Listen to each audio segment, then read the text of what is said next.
Hey Sheila. Hi everyone. Welcome to the GZT Extended Q&A. I see a lot of people trickling in.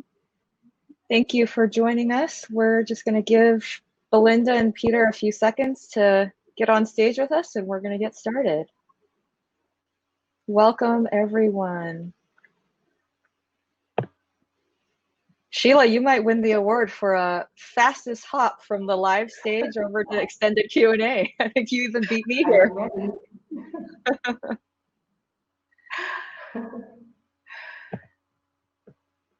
All right.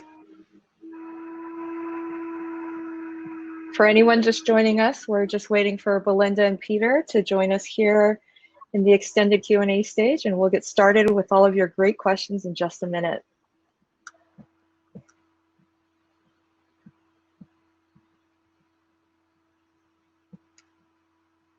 Sheila, since you're already here, why don't I just go ahead and get started with you? How are you doing? I know it's almost 11 o'clock at night over there in Kenya.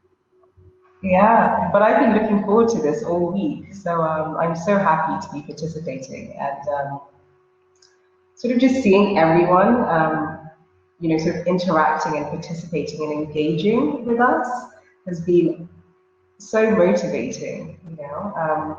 It's been a tough year for many different reasons, but sort of having that connection with everyone, even though it's absolutely amazing. So I've been looking forward to this all week. It doesn't matter that it's 11 p.m. at all. I could probably stay up for another couple of hours. It's energizing. After it ends, you have that kind of expo high that you get in the in-person events too, and you're ready to talk to people. Yeah. Okay, great. I see Peter's here. Let me let him on stage. So Sheila, we've got actually a lot of biology questions about zebras here. So I'm just going to go ahead and throw one at you. Sure. We've got a question from Lori Kane, who would like to know, do you ever intervene when there are foals left behind on long journeys or abandoned in general? That's a really great question. And I think there's two ways to respond to that. And I wish my team, like some of the wider field team, was up here with me because there's some amazing stories from the field. I'll just highlight one very briefly. In 2017, beginning of 2017, during that really severe drought that I had mentioned during my presentation, I was out with the warrior team on their camel patrol, and in the course of the evening, the warriors came across a mother and a foal that were being attacked by hyenas. And the warriors sort of came across this, and there was a lot of commotion, and the mother, Grevy zebra, sort of ran away from the commotion. The hyenas ran away, and there was this foal that was left behind. And the next morning, the foal was brought to camp, and the next morning, the warriors managed to track the footprints or the hoofprints of the Grevy zebra and sort of took this foal along those prints and sort of released it into a herd of Grevy zebra that was sort of at the end of these tracks. And the foal started feeding from its mother sort of 10 minutes later. So that was one intervention. But more frequently, foals can be abandoned due to that increasingly lengthy journey. But before we ever intervene, we really wait to see whether the mother has really abandoned them, because it's not natural for a mother to abandon its foal. So we wait, watch, and after about 24 to 48 hours, if the mother hasn't come back, then we will take that foal to a sanctuary where it would be raised. It's a semi-wild sanctuary, and hopefully the foals will be released back into the wild. So we do intervene where necessary. 48 hours without a mom, that's just incredible, and just speaks to the resiliency of these species just from such a young age. Sticking with you for another minute, Sheila, a question from Julie Scardina. Hi, Julie. Do you know the results yet from the most recent Grevy zebra census? That's a very good question. We don't yet, unfortunately. And this is for a number of reasons. So the census was carried out. The data that we received, or the data that was collected during the census, has been organized, managed, and been sent to the US for further analysis.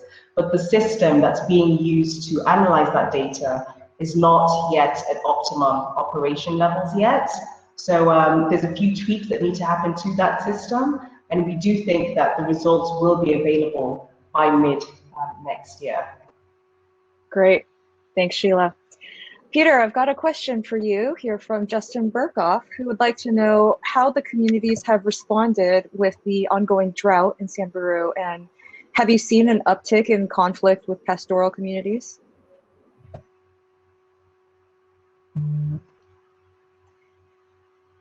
Peter, I think you're muted. It's all there you about go. Technology. Yeah. Thanks so much, James, for that. Yeah, for last year, up to now, said the fact that we had a challenge of COVID, we had locust, invasion in the area, but we still had a good year in terms of the rains. And so in terms of pasture availability, water availability, I think we had an amazing year this year. But, generally during the drought years, when we don't have enough, rains, we end up having limited pasture. So during that moment, of availability of pasture. But the good thing with the pastoral system and the community that we work with is that because of their movement as they go in search of pasture, some of these areas that are left behind really become refuge areas for, Grevies and other wildlife. And so they complement each other. And just as also Julius had highlighted in his presentation, that, Grevies play a very important role. We use, the tracks of the Grevies to trace where there's pasture. We use the tracks of the Grevies to trace where there's water. And so in a way, they complement community in terms of, having access to these resources instead of looking at it from the competition point of view. Right. Thanks so much, Peter. Belinda, you made it. Welcome. Yeah, sorry about that. I don't know what happened. I got no lost. worries. We've all been laughing all week about how even though it's virtual, we still find ourselves rushing in between places in this virtual platform, which is kind of funny. Yeah. Well, Belinda, I'll just throw you right in. We've got a question for you from Tommy McGowan, who asks, is Grevy Zebra Trust part of NRT, and are there any other conservancies you work with? And before you answer that, can you also explain what NRT is for anyone that's not familiar? Okay, great, thanks. So NRT is the Northern Rangelands Trust, and it's the umbrella organization for all the community conservancies in northern Kenya. And we work really closely with them. So we're not part of NRT, but we are a partner of NRT. And we work specifically on the rangelands work that Peter is doing. And apart from Westgate and Kalama Conservancies, we're also working with Melako, Nebai, Namanyak, where else? Ordinary Nasulu Conservancy as well. So quite a few of the community conservancies are within our landscape. And then further north, we also have 3 county conservancies. So we have the county government that has formed conservancies in Samburu North, and we're also working with those 3 conservancies. So we're really fortunate to have these conservancies in the landscape because, as Sheila said, less than 1% of Grevy Zebra Range is actually in formal protected areas like national parks or reserves. Mm-hmm. Yeah, and Belle, one thing I love so much about your work and your project is how collaborative you are across all of these different conservancies and with different local and national governments and agencies. So I've got kind of 2 follow-up questions to that. One from Elizabeth Vaughter, who asks, what is GZT's relationships with the governments of Ethiopia and Kenya? And a question from Mary Lacrofts, who would like to hear more about the infrastructure program or project that you all have been working on, which is another great example of collaboration across all of these different agencies. Okay, thanks. So in Kenya, we are working with the Kenya Wildlife Service and also the county government of Samburu, Isiolo and Marsabit, who are very supportive of Grevy zebra conservation. And I think one of the best examples of collaboration is the Great Grevy's Rally.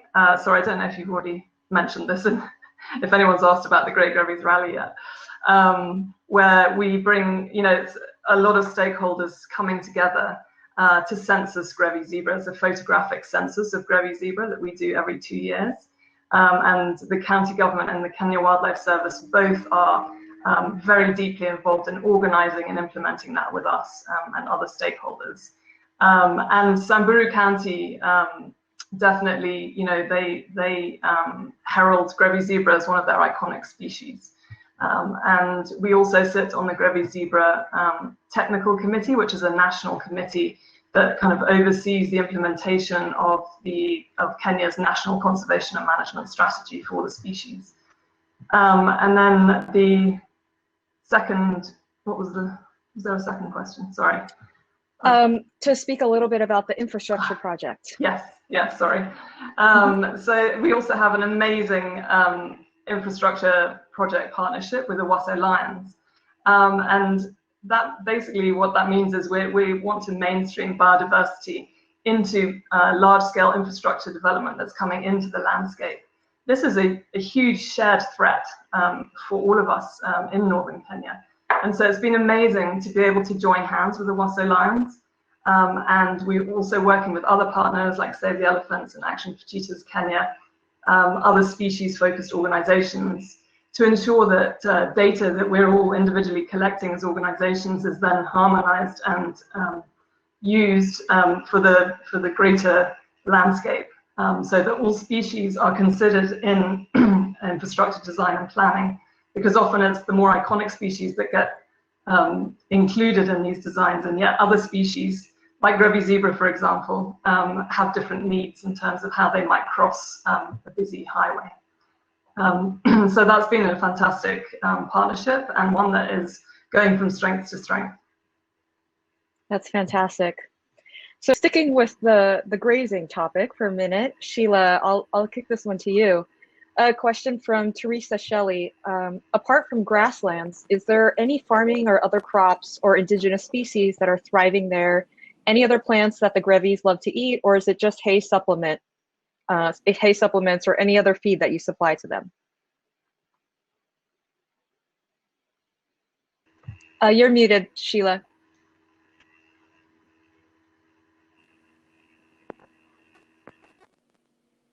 You're still muted.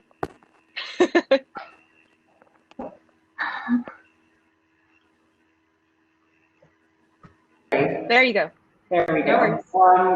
So normally when we do supplementary feeding, we do just supply hay to Grevy zebra. Although before we do that, we also are in touch with or get a lot of advice from experts, especially in zoos. So they really provide a lot of expertise in terms of how we carry out this effort. So in addition to hay, we'll add more nutritional pellets, for example, or salt or other nutritional food to the hay. So we really try and make sure that we are providing as much nutrition as possible during those efforts. So, so during supplementary feeding, yes, it is just hay, but we can try and add additional nutrients to that to support Grevy zebra.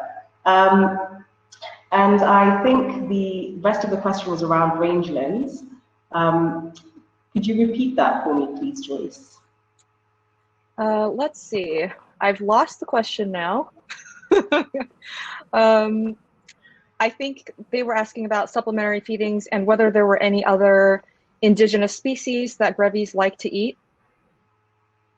So with for Grevy zebra, it's a lot of the perennial grasses that Peter was talking about, which is so critical to their survival. We have seen them during times of extreme drought. They will browse a little bit more on sort of branches or bark, sort of shrubs, which doesn't really provide any nutrients, but it's just an act of desperation, I guess, from the Grevy zebra. But generally, it is just the perennial grasses that Peter Peter was talking about. Great. Thanks, Sheila. Peter, great to have you back. I'm going to come back to you since we're on the topic of grasses. So Elizabeth Beatty said that she hasn't heard of rangeland restoration with clearing and reseeding before this talk, which just delights me because I love that people can learn about such an important conservation strategy through your talk. And a related question from Pat Aori, which is, do you see a role for GZT in informing policy broadly in Kenya around holistic range management? Do you see other organizations adopting this strategy?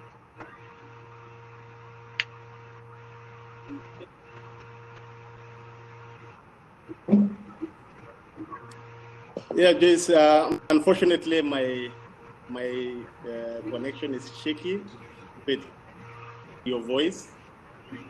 As much as I'm hearing you talking about the Rangeland stuff and, you know, I don't know whether I'm getting it right, whether you're just asking whether our intervention with the communities, you know, bearing fruit in terms of the work that we're doing.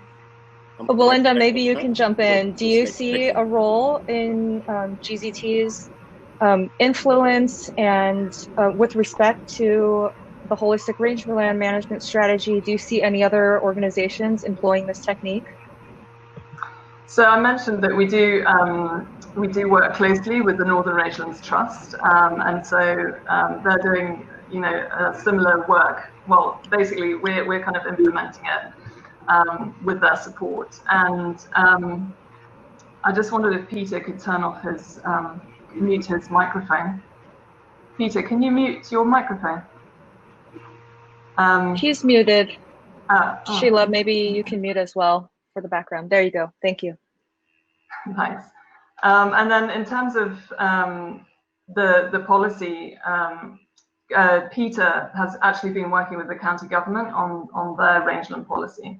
So I do think there's definitely scope for incorporating our approach into wider landscape policy. And in fact, we were hoping to do some training with the county this year. Obviously, we haven't been able to do that because of COVID, but we're definitely planning to engage much more with them next year on rangelands. Belle, I'll just stick with you for a minute. As the leader of Grevy Zebra Trust, what would you say you're most proud of in terms of accomplishments of your team this year? Oh, that's hard. There's so many things. You know, they've just been incredible. It's the passion that they've continued to show. You know, it's been a hard year for everybody. It's been a strange year. It's been scary. You know, we've not known what the impact is going to be on our families and our communities that we're working with. And they've just been so resilient and so passionate. And we have updates from the field, from the regional coordinators who are working out there, and they send us these incredible stories from the field about what the Grevy Zebra Scouts, ambassadors and warriors are doing, and photos to go with it. And it just is so motivating and inspiring, because I know that despite the craziness of this world, Grevy Zebra are being protected by the most dedicated team in northern Kenya. Absolutely. It's all about the team at the end of the day, Belinda. And I love how you're always so quick to give credit to your team and to the communities for the great work and the impact that you're having. And we actually are getting a lot of questions about your team. It was so wonderful to see so many different people that wouldn't normally come to Expo. And we've got a question from Susan Young. Hey, Susan, to Sheila, who's just curious about you and your story. How did you come into conservation? And tell us a little bit about yourself. Thanks, Susan, for the question. I guess, so I'm Kenyan. I've grown up in Kenya, and I've always just had a fascination, love, passion for wildlife. And I think partly that was passed on to me from my father. So we spent a lot of our time during school holidays out in national parks camping, And I think I knew from the age of 12 that I wanted to work in wildlife conservation, and that has never changed throughout. That's more than 20 years ago. And I think the one critical thing that has changed, though, is what my idea of wildlife conservation was. Initially, it just focused on the science side of things, and it's through my experiences now that I realize just how much wildlife conservation is about people. It is primarily about people, and that's something that continues to drive me. It's something that continues to motivate me to keep doing what I'm doing. I think that's a brief but full answer. I love that, Sheila, and you're so right. When I first joined WCN almost 10 years ago, I was so surprised to see that when our money hit the ground, almost always it was an education, alternative income program, or something related to people. And, very quickly learned that people hold the solution to conservation. And that is why you have to invest in local communities. And I think that's something we've heard over and over today in our talks, just this morning with Doug Smith talking about wolves, emphasizing that it's not really about the research. It's not really about the unanswered questions about wolves or any other species. It's about reaching people and reaching their hearts. And that person, when he's alone in the forest, whether he's going to pull the trigger. I love the focus that you and so many other WCN partners have around reaching hearts and minds and people and communities. Belle, I'm going to close out this session with a question for you, which is, what are some of your highest priority projects and funding needs over the next year, and how can we all help with that? Thank you, Joyce. So I think, as you just said, it's about people, and we really have focused on keeping our whole team employed this year, and we certainly intend to do it into next year. So our priority is to keep our Grevy zebra scouts, ambassadors, and warriors on the ground, looking out for Grevy zebra, other wildlife, and making sure that we are able to intervene when they need our help. And we also had postponed this year. We were supposed to recruit the new generation of warriors, which we couldn't do because of COVID and all the training that would need to happen to go with for them to be able to start collecting data on Grevy zebra. And our existing Grevy zebra warriors, so you saw Haragura, he's the head of our warriors. They're actually now junior elders, so they're not technically warriors anymore. And they are really excited to go on to become these ambassadors for rangeland health within their community. So they're transitioning into a different role. And we really, really want to make that transition happen in 2021. So we're looking to raise $150,000 to make all of those things happen. So keeping all our boots on the ground and also having our new 10 new warriors join the team, because it's so important to engage that new generation that's coming up. That's great, Belinda. And, we know this crowd, WCN supporters are so generous, so $150,000 seems very doable. If any of you here are interested in supporting GZT's work, we've pinned a link here on the chat on your right to donate to support the Grevy Zebra Trust. And you can also visit their booth to learn more, to sign up for their mailing list, and to engage. Belinda and Sheila. Oh, go ahead. Well, I just wanted to say a huge thank you to everyone who does support us. We couldn't do what we do without you. And so thank you so much for your friendship and support. It's been an incredibly challenging year for all of us, and it has just made it so much easier for us because we have been able to continue our work. So thank you. I echo that thanks. Everyone out there watching this and supporting all of these amazing conservationists today, you make it possible for these communities to have the impact on the wildlife that you all love. So thank you so much.